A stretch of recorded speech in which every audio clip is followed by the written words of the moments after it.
وسلام على عباده الذين اصطفى أما بعد فأعوذ بالله من الشيطان الرجيم بسم الله الرحمن الرحيم والعصر إن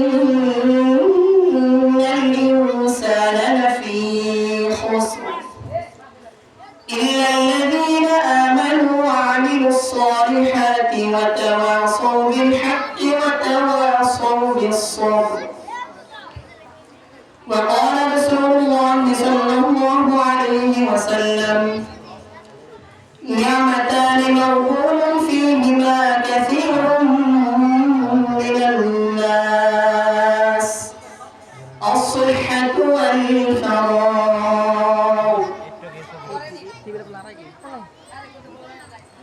اللهم صل على محمد وعلى آل محمد كما صليت على إبراهيم وعلى آل إبراهيم إنك حميد مجيد. اللهم بارك على محمد وعلى آل محمد كما باركت على إبراهيم وعلى آل إبراهيم إنك حميد مجيد. سبحانك لا علم لنا إلا ما علمتنا إنك أنت العليم الحكيم. رب اشرح لي صدري ويسر لي أمري واحلل عقدة من لساني يفقهوا قولي.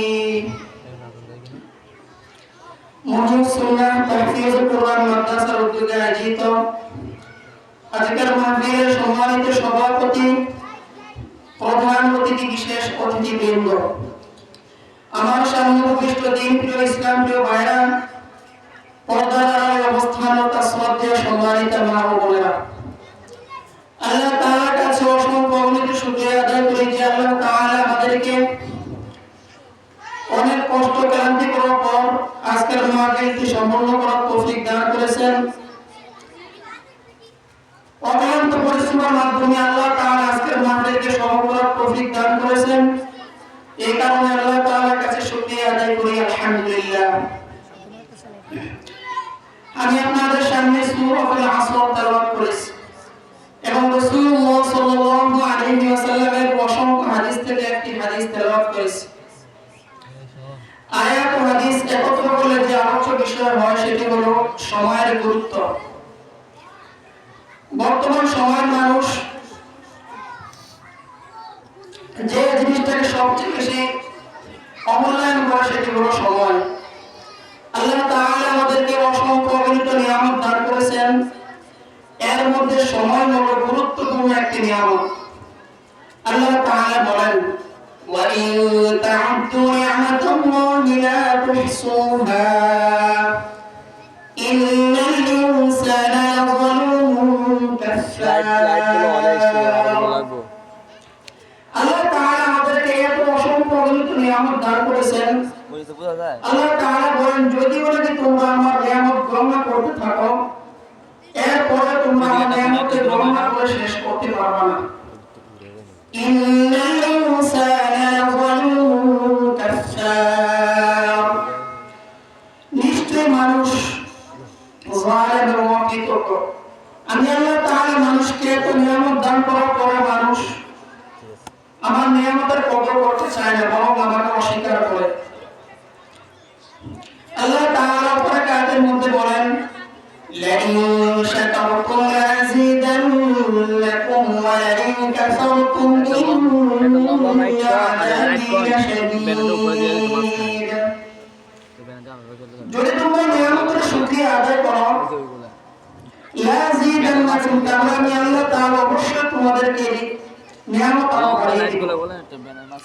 ولئن كفرتم إن عذابي لشديد। আর যদি তোমরা আমার নিয়ামতকে অস্বীকার করো, তাহলে জেনে রেখো আমার শাস্তি কিন্তু অত্যন্ত কঠোর।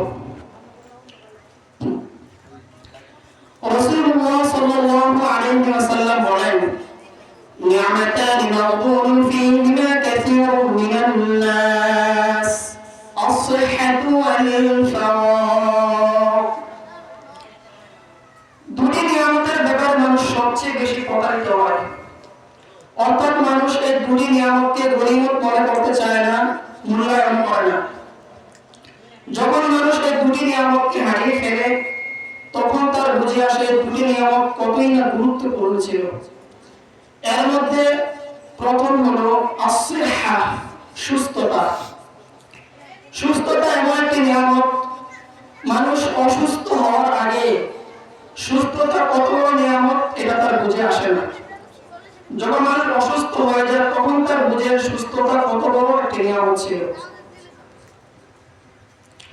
আমাদের জন্য উচিত হলো সুস্থ সময়গুলোকে কাজে লাগিয়ে বেশি বেশি আল্লাহ তাআলার ইবাদত বন্দেগীতে সময় কাটানো। আমাদের সুস্থ সময়গুলো যেন আল্লাহ তাআলার ইবাদতের মাধ্যমে কাটে সেদিকে লক্ষ্য রাখা। দুই নম্বর হলো অবসর সময়। যে দুটি নিয়ামতের দ্বারা মানুষ সবচেয়ে বেশি প্রতারিত হয় এর মধ্যে আরেকটি হলো অবসর সময়। আমরা আমাদের অবসর সময়গুলোকে হেলায় খেলায় হাসি তামাশার মধ্যে কাটিয়ে দিই, কিন্তু আমাদের জন্য উচিত হলো অবসর সময়গুলো কাজে লাগিয়ে আল্লাহ তাআলার ইবাদতের মধ্যে কাটানো। কেননা এমন এক সময় আসবে যখন তুমি দুনিয়াদারি নিয়ে ব্যস্ত হয়ে পড়বে, তখন তুমি চাইলে আল্লাহ তাআলাকে একটা সেজদা বেশি দিতে পারবে না। যখন তুমি অবসর সময় থাকে তখন তুমি চাইলে আল্লাহ তাআলাকে বেশি বেশি ডাকতে পারবে, বেশি বেশি নামাজ পড়তে পারবে। আর যখন তুমি দুনিয়াদারি নিয়ে বিভিন্ন কাজ করে ব্যস্ত হয়ে পড়বে তখন তুমি চাইলেও পারবে না। রাসূলুল্লাহ সাল্লাল্লাহু আলাইহি ওয়াসাল্লাম বলেন, ইগতানিম খামসান ক্বাবলা খামসিন, শাবাবাকা ক্বাবলা হারমিক, ওয়া সিহহাতাকা ক্বাবলা সুকুমিক, ওয়া গিনাকা ক্বাবলা ফাকরিক, ওয়া হায়াতাকা ক্বাবলা মাউতিক, ওয়া ফারাগাকা ক্বাবলা শুগলিক। রাসূলুল্লাহ সাল্লাল্লাহু আলাইহি ওয়াসাল্লাম বলেন, তোমরা পাঁচটি জিনিস আসার আগে পাঁচটা জিনিসকে গনিমত মনে করো, মূল্যায়ন করো। এর মধ্যে এক নম্বর হলো শাবাবাকা ক্বাবলা হারমিক, বৃদ্ধ হয়ে যাওয়ার আগে তোমরা তোমাদের যৌবনকালকে গনিমত মনে করো, মূল্যায়ন করো। কেননা যখন আমরা বৃদ্ধ হয়ে যাব তখন চাইলেও আমরা আল্লাহ তাআলাকে বেশি বেশি সময় দিতে পারবো না। আল্লাহ তাআলার ইবাদতের মাধ্যমে আমাদের সময়টা কাটবে না। এই কারণে রাসূলুল্লাহ সাল্লাল্লাহু আলাইহি ওয়াসাল্লাম বলেন, তোমরা বৃদ্ধ হয়ে যাওয়ার আগে যৌবনকালকে গনিমত মনে করো, মূল্যায়ন করো। ওয়া সিহহাতাকা ক্বাবলা সুকুমিক, অসুস্থ হওয়ার আগে সুস্থতাকে তোমরা গনিমত মনে করো।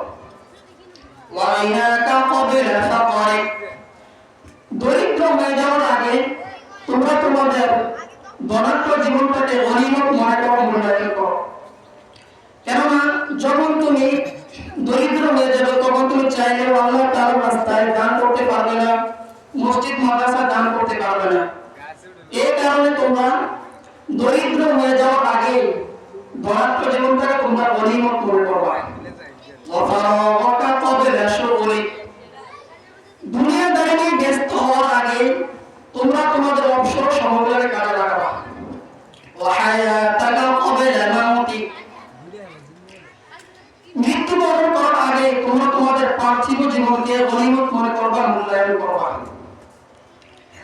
ইমাম বুখারী রাহমাতুল্লাহি আলাইহি উস্তাদ তার নিজের বক্তব্য তিনি বলেন, মা আকালতু বিয়াদি মুনযু 30 সানাতান লাকালাতনি উখতি ওয়া আনা আকতুমুল হাদিস। ইমাম বুখারী রাহমাতুল্লাহি আলাইহি উস্তাদ তার নিজের বক্তব্য তিনি বলেন যে আমি 30 বছর যাবত নিজ হাতে খাবার তুলে খাইনি। আমার বোন আমাকে লোকমা তুলে খাওয়াই দিত, আমি বসে বসে হাদিস লিখতাম। তিনি চিন্তা করতেন, যদি আমি এখন হাদিস লেখা বাদ দিয়ে খাবার খেতে যাই তাহলে আমার জীবন থেকে মূল্যবান সময়টুকু নষ্ট হয়ে যাবে। তিনি এই চিন্তা করে তিনি বসে বসে হাদিস লিখতেন, আর যখন খাবারের সময় হলো তখন তার বোন তাকে লোকমা করে খাওয়াই দিত। আমাদের আকাবির আসলাফরা বুজুর্গরা তারা তাদের জীবনের মূল্যবান সময়টুকুকে এভাবে কাজে লাগিয়েছিলেন। আল্লাহ তাআলা আমাদের জীবনকে, আমাদের মূল্যবান সময়গুলোকে কাজে লাগাবার তৌফিক দান করেন। আসসালামু